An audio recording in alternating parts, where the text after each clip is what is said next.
प्रश्न हो आप लोगों के तो इधर आ जाओ।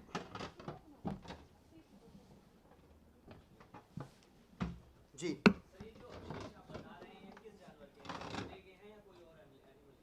बकरीद पे तो सर बकरे की कुर्बानी होती है। मैंने आपको कहा, आपने सुना नहीं ध्यान से, मैंने कहा कि बकरीद के बाद कुर्बानी के जो अवशेष थे उन्हें वो सही जगह पे फेंकने ले जा रहे थे। तो ये तो सामान्य बुद्धि वाली बात है, इसमें तो कोई विशेष वो नहीं है। थोड़ा इससे हटके इशू है। कल से इस पे पहले कर लेते हैं, इन दोनों विषयों पे अगर प्रश्न खत्म हो गए तो आगे चलेंगे। ठीक है। कल से एक इशू चल रहा था, deputy CM has not cut short his trip to Finland, technically he should have, और क्यों वो डिसीजन नहीं लिया गया, क्यों उन्हें नहीं लगा इतना इंपॉर्टेंट है that he should just come back right. देखिए, कुछ लोगों ने अपना ये एजेंडा बना लिया है कि जिनके कंधों पर दिल्ली के लोगों के स्वास्थ्य को ठीक रखने की जिम्मेदारी है, उनसे सवाल नहीं किए जाएंगे, और सवाल लगातार उन्हीं से किए जाएंगे जो एड़ी चोटी का जोर लगाकर दिल्ली को ठीक रखने की कोशिश कर रहे हैं। मैं बात कर रहा हूं भारतीय जनता पार्टी शासित एमसीडी की, जिनके प्रिवेंशन फेल होने की वजह से इस प्रकार की स्थितियां पैदा हुई, और उनसे प्रश्न करने की बजाय, उनको कटघरे में खड़ा रखने की बजाय दिल्ली सरकार के स्वास्थ्य मंत्री जो दिन रात लगातार दिल्ली के अंदर काम कर रहे हैं, दिल्ली के संस्कृति मंत्री कपिल मिश्रा जी लगातार सभी पार्टियों के सभी नेताओं सांसदों के साथ बात करके पूरी दिल्ली को एकजुट करके राजनीति से ऊपर उठने की सलाह दे रहे हैं, लोगों को गुजारिश कर रहे हैं और लेकर भी आ रहे हैं, और हद तक सफल भी हो रहे हैं। और ये बता रहे हैं कि दिल्ली का इस समय एक ही दुश्मन है, वो है डेंगू और चिकनगुनिया। हमारा उनसे लड़ना ज़रूरी है, न कि हमें राजनीति के स्तर को आपस में लड़कर नीचे लेकर जाना ज़रूरी है। तो ऐसे हालात में यदि किसी को ये लगता है कि बार बार लगातार दिल्ली की सरकार को कोसते रहने से जिन लोगों की जिम्मेदारियां प्रिवेंशन की, रोकथाम की थी, वो अपनी जिम्मेदारियों से मुक्त हो जाते हैं, तो हम उनको उनकी राजनीतिक समझ के लिए शुभकामनाएं देना चाहेंगे। और कोई प्रश्न? सर, भगवंत मान के एक सवाल है। पिछले कुछ दिनों से वो पंजाब में नहीं है, उनके घर पर भी नहीं है। ये चर्चा है कि वो कहीं चले गए हैं जब से अरविंद केजरीवाल साहब पंजाब में रैली करते हैं। भाई, इस बारे में मुझे कोई जानकारी नहीं है। सही प्रश्न होगा पर गलत आदमी के पास आया है। सर, एक और सवाल है। एक्स सर्विसमैन जो आपकी विंग है पंजाब की, उसके जो कर्नल अशोक लोगरा थे, उन्होंने 30 लोगों के साथ रिजाइन कर दिया है। उन्होंने आरोप लगाया है कि पंजाब में जो दिल्ली से फौज भेजी गई है, वो लोग टिकटें बेच रहे हैं। संजय सिंह की जो टिकट करवाई जाती थी, उसके भी पैसे नहीं मिलते। मैं फिर वही जवाब दूंगा कि आपका सवाल सही होगा पर आदमी गलत है। पंजाब की पृष्ठभूमि के इस प्रकार के रिसेंट जो क्वेश्चन है, संप्रति प्रश्न है, उनका जवाब देने में मैं असमर्थ रहूंगा क्योंकि मेरे पास कोई पृष्ठभूमि की जानकारी नहीं है, इसकी बैकग्राउंड नहीं है मेरे पास। सर, एक अभी जो खबरें आ रही है सामने, पब्लिश भी है ऑलरेडी, दिल्ली के जो मुख्यमंत्री हैं वो पंजाब के सीएम कैंडिडेट हो सकते हैं। इस बारे में बहुत डिटेल में आप लोगों के जितने भी शब्दों के जितने भी संभावित परम्यूटेशन कॉम्बिनेशन हो सकते हैं, उनके साथ जितने भी सवाल आए उसका हमने बहुत सलीके से जवाब दिया है। मैं एक बार फिर से अपनी बात को दोहराऊंगा कि किसी भी राज्य का मंत्री, मुख्यमंत्री, विधायक, सांसद कौन होगा, ये हम और आप नहीं तय करते, वहाँ की जनता तय करती है। पंजाब में ही नहीं बल्कि दिल्ली, देश के अंदर जहाँ भी चुनाव हम लड़ रहे हैं, लड़ेंगे, माननीय अरविंद केजरीवाल जी के नेतृत्व में लड़ रहे हैं, इसमें भी कोई संदेह नहीं है। पंजाब में कौन मंत्री, मुख्यमंत्री, विधायक होगा, ये वहाँ की जनता ने तय करना है।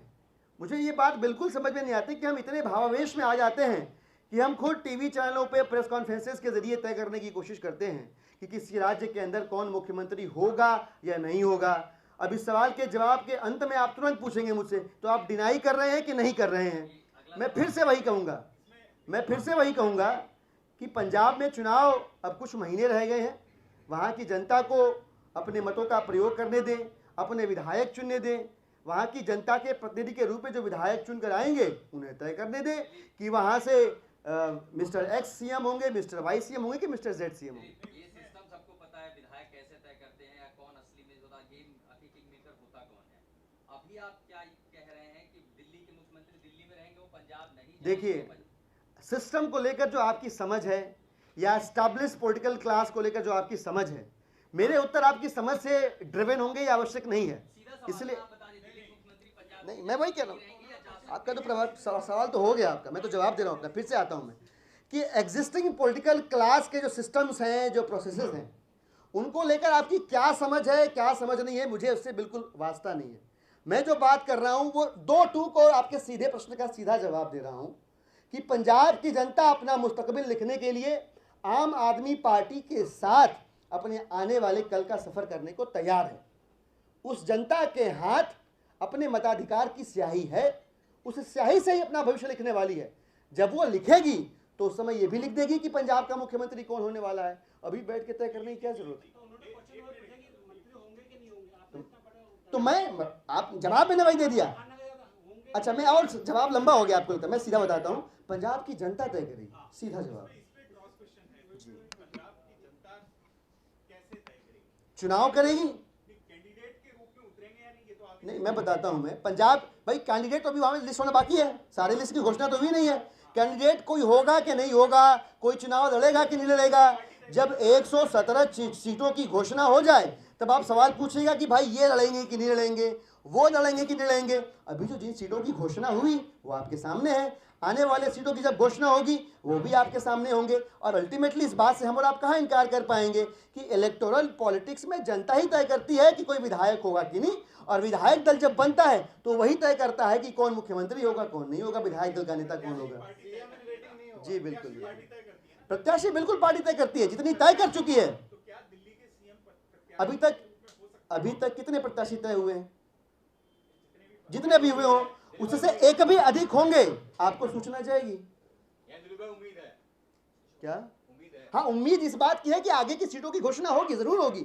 हम जितने सीटों की घोषणा कर चुके हैं उतने ही पे चुनाव थोड़ी लड़ेंगे हम तो 117 पे चुनाव लड़ने वाले हैं, और जितनी घोषित हो चुकी हैं उनसे एक भी अतिरिक्त सीट की घोषणा होगी तो सबसे पहले आपको ही बताएंगे। पंजाब की जनता चाहती है अरविंद सीएम बने, ये आप बता रहे हैं?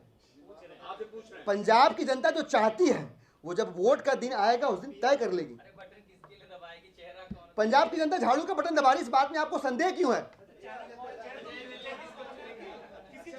चेहरा महत्वपूर्ण नहीं है पंजाब के लिए आज की तारीख में, वहां का बदलाव महत्वपूर्ण है। वो बदलाव आम आदमी पार्टी लेकर आ रही है।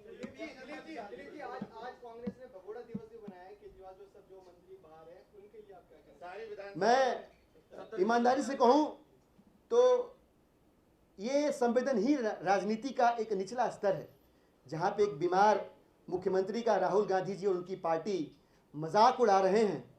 गुजारिश एक ही होगी राहुल गांधी जी से कि अपनी जो भी कुत्सित और दूषित राजनीति है उसमें इतनी इंसानियत बचा के रखें कि यदि कोई खुदा न खास्ता बीमार हो तो लोग आपको खुद ब खुद अपनी दुआओं में शामिल कर लें।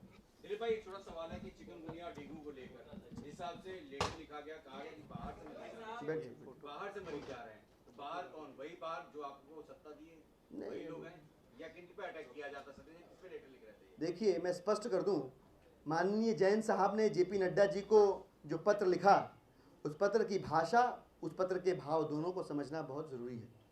भाषा तो आप शब्दशः समझ गए होंगे, भाव ये है कि दिल्ली के अस्पताल सभी चिकनगुनिया और डेंगू से लड़ने के लिए तैयार हैं, चाहे मरीज दिल्ली का हो चाहे मरीज दिल्ली के बाहर का हो, उससे निपटने के लिए तैयार हैं। गुजारिश ये थी कि जो सीमावर्ती राज्य हैं और उन राज्यों के जो सीमावर्ती शहर हैं वहाँ पे भी यदि डेंगू और चिकनगुनिया से निपटने की व्यवस्था को थोड़ा दुरुस्त कर दिया जाए तो किसी भी प्रकार के केओटिक रश से जो आने वाले समय में हो सकता है, या ना भी हो तो अच्छी बात है, भगवान करे ना हो, अगर होता है ऐसा तो उससे निपटा जा सकता है। यह गुजारिश करिए मानी जैन साहब ने। और कोई प्रश्न? इस पे तो हम काफ़ी सवाल जवाब कर चुके हैं। मौतें हो रही क्योंकि बीमारी है, उन मौतों से आप इनकार नहीं कर सकते। जो शोक संतप्त परिवार है उनके साथ हमको खड़ा होना पड़ेगा, इस वायदे के साथ कि दिल्ली की सरकार अपनी स्वास्थ्य सुविधाओं को लेकर आपकी सेवा में मुस्तैद है। और यह गुजारिश हम बाकी राजनीतिक दलों से भी कर रहे हैं कि आप राजनीति से ऊपर उठिए, दिल्ली की जनता का स्वास्थ्य, उनका हित इन सबसे ऊपर है। नहीं, दिल्ली की सरकार तो सारी तैयारियां इस बीमारी के फैलने के बहुत पहले से कर चुकी है। पिछले प्रेस कॉन्फ्रेंसेस में हमने बताया है कि पिछले वर्ष 55 फीवर क्लिनिक थे, इस बार 355। इस बीमारी आपके कहने के पहले हमने खोल दिया था, आज की तारीख में नहीं खोला। 355 क्लिनिक जो है बहुत पहले खोल दिए थे। दिल्ली के अस्पतालों में 1000 बेड्स हमने आज नहीं बढ़ाए। इस बीमारी में जो पहली मौत हुई उसके कई दिन पहले कर दिए थे।